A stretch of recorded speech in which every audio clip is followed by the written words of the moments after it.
हर बड़ा लीडर ये कह रहा था कि उनकी कॉन्स्टिट्यूंसी में कुछ छेड़छाड़ हुई है। ईवीएम मशीन के वीडियो सबको देखने को मिले थे सोशल मीडिया पे, जहाँ पे लोग दबा रहे कुछ और पेपर कोई और निकल रहा है। एक आदमी 8-8, 9-9 बार वोट कर रहा है और बड़े चौड़ में कह रहा है कि हमने तो बीजेपी को वोट करके आए। तो ये सारी चीजें हमारे देश में कैसे कैसे फैल गई है, ये समझना बड़ा मुश्किल हो गया है। जब ये एलिगेशंस ईसीआई पे लगे तो ईसीआई का एक कहना है कि all these allegations are misleading. अरे तो लीडिंग क्या है वो बता दो। आम जनता को तो आपको जवाब देना ही पड़ेगा। ये कोई पक्ष को जवाब देने वाली बात नहीं है, ये सिर्फ राहुल गांधी जी को जवाब देने वाली बात नहीं है, ये सिर्फ फवाद साहब को जवाब देने वाली बात नहीं है, ये हम सब आम इंसान को जवाब देने वाली बात है। तो हमारे पे आपसे लड़ रहे हैं।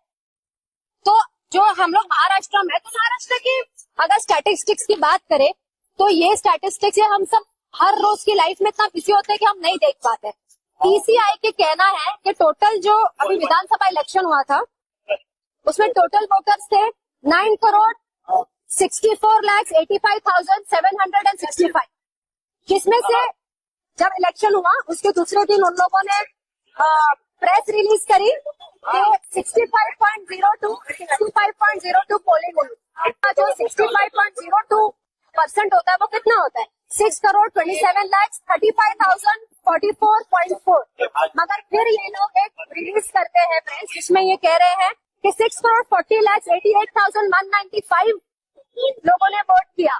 तो आप बताइए 13 लाख जो एक्स्ट्रा है ये कहाँ से आए, कैसे आए? प्लस जो लोकसभा 2024 का इलेक्शन हुआ था उसमें इनका कहना है कि 9,23,00,000 वोटर्स है, जो कि विधानसभा में 6-7 महीने में अचानक से 42 लाख बढ़ गए और टोटल हुए 9,64,00,000।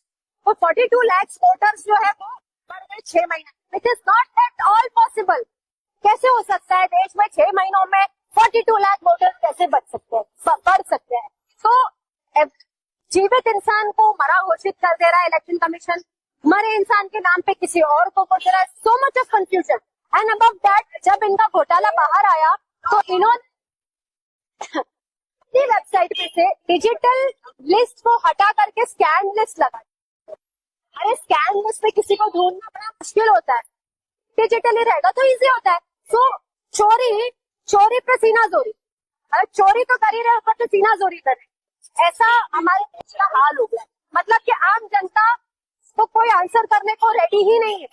मगर अब लड़ना बहुत जरूरी है, क्योंकि अगर हम लड़ेंगे नहीं तो ये ऐसे ही करते रहेंगे और हमको पता भी नहीं चलेगा कि हम कब डेमोक्रेटिक कंट्री से डिक्टेटरशिप के अंदर में आ गए।